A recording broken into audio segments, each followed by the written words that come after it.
Hi guys, it's Jan. Welcome back. So today I decided to do a video. I wasn't really planning on it. I wasn't really feeling that great this morning and my throat may sound a little scratchy throughout this video.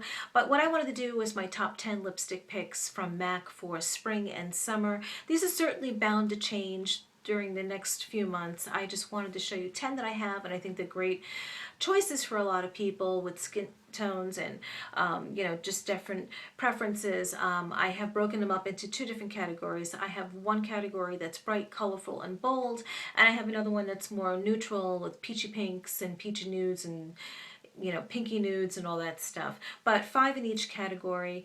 And some of these may be familiar, some may not. If you're new to my channel, I'm sure I've done this video before. I tend to usually do like a top lipstick pick of the spring or nail polish pick and things like that. So I'm going to do another one for this spring and summer. All right, so let's just jump in and get started. I'm going to pick up this one, which I know is Creme de la Femme. It is really a very unsung hero type of color. I know a lot of people know of it, but not a lot of people show it like in an outfit of the day or face of the day. I don't know why. It's just a real pretty color. I'll hold my hand up, maybe you can see, but sometimes I think that makes it look yellow. So let's see if you can pick up that color. It is definitely a mauvey, almost, it is a frost. It is a frosty kind of color anyways, but it is a frost formulation. But it's definitely like a mauvey pinkish frost. It's really very, very pretty. I think it's definitely a neutral. It adds a nice sheen. And I just think it's a nice color to, complement any kind of makeup look. So that's Creme de la Femme. The next one is Angel, a perennial favorite. This is probably my 5th one, and it is just a really great standby. You should really always have this in your collection. I think it's just a great lipstick. This certainly goes with any kind of smoky eye look. It really is a perfect complement as opposed to something a little bit more nude, because it has a little bit of color, and that way you're not looking so flat from like here down when you do a smoky eye, because everything else kind of has to be kind of minimal. Really great color. So this is Angel, and I'm sure you've seen people use this dozens of times. And Angel is a frost, which it always amazes me that it's a frost because it just doesn't appear to be a frost. But anyway, well, that just got yellow. But anyway, so it is right there, and it is just one of my all-time favorites. Next one is CremeCup. It's a cream sheen. Now, I remember picking this up when I couldn't get Angel one day. They didn't have Angel, and I said, all right, just give me CremeCup, because I was just looking for that kind of color. So these two are very, very similar to one another. But this one definitely appears to be a little bit more on the milkier side, even though Angel is like a milky pink, and definitely a little bit more pink. Angel has a little bit more peach in it, I think. So this is CremeCup, and hopefully you can see that there, what I'm talking about. Then again, I always say this too, your pigmentation of your lips is going to change the color. It's going to be different on your lips as opposed to someone else. Lips can be very pigmented or really lack pigmentation altogether. So lipsticks are going to bound the change on that, with that, keeping that in mind.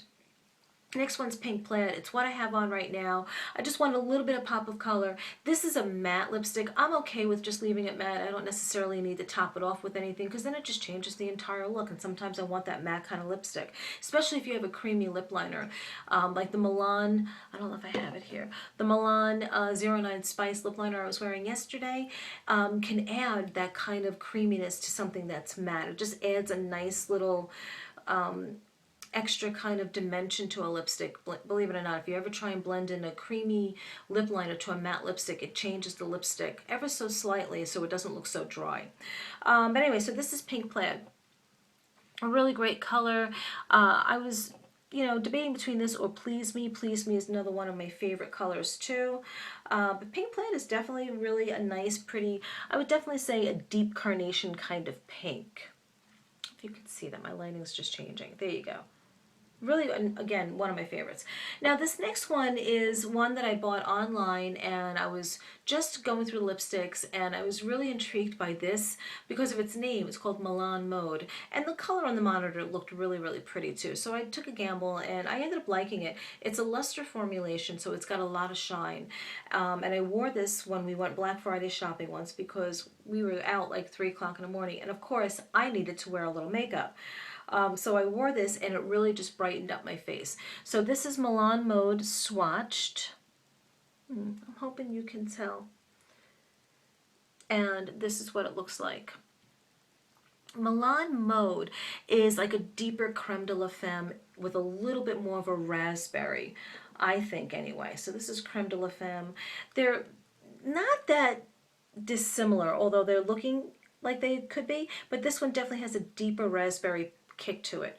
But they still are just really great lipsticks. And luster lipsticks, you know, absolutely you can do without the gloss because it's already got that kind of glossy look built in.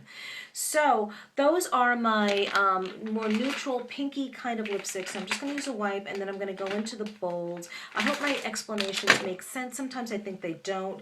Sometimes I get a little wordy and I think I sound a little confusing. I know what I mean. I get to the point eventually, but sometimes people may just be like crazy with my explanation. Certainly with fragrances, I think we know that. Okay, so bold, bright, and colorful lipsticks. What I love to wear. Again, I love to wear all of these all year round. I'm picking these because this is what I'm supposed to do. I'm supposed to pick lighter lipsticks for the spring, right? I don't buy that. I buy what I like and I wear it all year round. So I have worn, this is not it, I have worn Crosswires, which is a really pretty bold coral lipstick, in the winter with a black turtleneck. And I'm telling you, it just really stands out. And it's a bright coral kind of lipstick. And I've worn Russian Red in the summertime where you would think, wow, that's just too matte. But, you know, depending on how you wear it, you can always sheer it down with a lip balm. You can put a gloss over it and completely change the look. It's up to you and how you play with your lipstick. But anyway, so I have, you know, 5 colors here that are bold and colorful and bright. The first one I'm swinging around here in my hands is Impassioned. One of the prettier, more bolder colors that's come out in their collections in the last few years. It's definitely a pretty coral lipstick, and it is a deeper pigmentation of a coral lipstick. It's just absolutely stunning. So that is Impassioned, really is one of the prettiest colors, and it is an amplified. I think these are all amplified, really deeper pigmented lipsticks. This next one is Chatterbox. Now I have a feeling I'm going to wear Chatterbox a lot because I swatched these before and I was like, I always forget how beautiful this color is. Chatterbox is an amplified and it is one of those deeper salmon pink coral lipsticks, but it's gorgeous. So this is Chatterbox, beautiful color, and the swatch before blew me away again. It's got a nice shine to it. It almost seems like a luster when I swatch it. It's got very, very creamy. It's got a lot of slip to it. But Chatterbox is just stunning. Really is just one of those beautiful, beautiful lipsticks. How many times can I say beautiful in a video? A lot. Okay, the next one is Vegas Volt. Vegas Volt was hot a couple years ago, and a lot of people were trying to find that. YSL's L'Orange, I think, is what people were saying. Go find Vegas Volt and you'll find your dupe for it. Vegas Volt is an orange lipstick. I keep forgetting the show, but it is, you know, again, it's a popular color. I think orange looks good on a lot of skin tones, depending on how you put it on, depending on how you're planning on wearing it. But on the darker skin tones, this looks gorgeous. So this is Vegas Volt. Actually, on darker skin tones, all of these would look really good, maybe with the exception of one I'm going to show you next. Vegas Volt is just definitely a straight up pretty, more orangey kind of color, and I love that one. This next one is a newer one to my collection, and I have approximately, maybe, I don't know, I'm not even sure how many I have. That's 1, 2, 3, that's 24. I probably have about 45 or 50 MAC lipsticks. And this is one of the newer ones, and this is called Up the Amp. And it's purple lipstick. Definitely has the very heavy purple tones. I wore this in the winter, and this color looks really good on my skin tone anyway. I really, really like it. Totally can see myself wearing this in the spring and summer.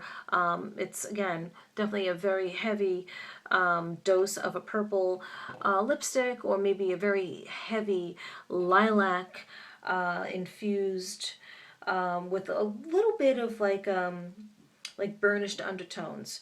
I really love it. I think it's really very, very pretty. This would be pretty with like a light pink gloss over it. I'm just curious to see how that would mix. But Up the Amp, I think, is just one of those pretty, more bolder colors. It's great purple color to try out if you're, you know, curious on how that color looks to you.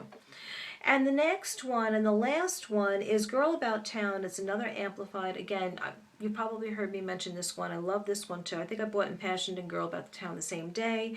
This is it's a deep fuchsia. It's not a bright fuchsia. It's a bold fuchsia. And the fuchsia has, no, it's definitely more of a fuchsia. There's really no undertones of anything in it other than just, that nice, deep, dark, rosy kind of pink that eventually becomes a beautiful fuchsia. It is a very, very pretty color. You have to like these bold colors in order to enjoy wearing it for the day. I love all lipstick colors. To me, I really haven't met a lipstick I haven't liked yet. But yeah, so those are my 10 picks. I wanted to show you guys what I chose right now to have ready for me in my lipstick holder on my makeup table here to just, kind of swing away from those, more brownish, darker, nude colors from the winter that I've been wearing into more colorful, colors for the spring that I think we're all looking to transition to. So I hope you enjoyed my picks for this video, and let me know your thoughts, and make some suggestions if you can for things maybe I may have missed. Probably dozens I probably have, but just my skin coloring is more of a medium. My hair is always changing, but definitely lighter ends. My eyes are light brown, so I think my skin color can handle quite a lot of lipsticks. And bear in mind too, with a lot of these bolder lipsticks, the oranges and the deeper fuchsias, you want to really have teeth whitening products on hand, to be honest, because with a nude color, depending on the depth of the undertones, and whether it's a brown or a peach, that can really throw off your teeth color. But certainly with the bolder and brighter colors, you definitely need to have some sort of whitening system, whether it's just a whitening mouthwash or Crest white strips or whitening lightning pen, whatever you have. But it definitely helps when you want to try and pull off these bolder colors. So just keep that in mind, because I always have the white strips and all that sort of thing in the house. So that's it, guys. I hope you enjoyed this video, and I will see you very, very soon. Enjoy the start of your weekend, and everyone take care. Bye.